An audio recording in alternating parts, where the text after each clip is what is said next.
محبوب نے فرمایا ابو امامہ کیا بات ہے یار، یہ وقت نہیں مسجد آنے کا، اور اس وقت کے اندر میں تمہیں مسجد میں دیکھ رہا ہوں، اس وقت کیوں بیٹھے ہو؟ عرض کرنے لگے حضور مجھے قرض نے پریشان کر دیا، آزمائش میں آ گیا، حضور کیا کرو؟ تو نبی کریم نے فرمایا میں تمہیں دعا سکھاتا ہوں۔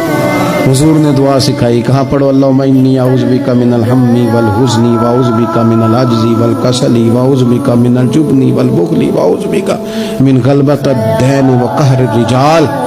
فرمائے اس دعا کو پڑھا کرو اللہ خیر کر دے گا۔ حضرت ابو امامہ فرماتے ہیں لوگوں میں نے یہ دعا پڑھی، میرے نصیب دیکھو، پڑھی میں نے پر سیکھی میں نے ڈائریکٹ حضور سے۔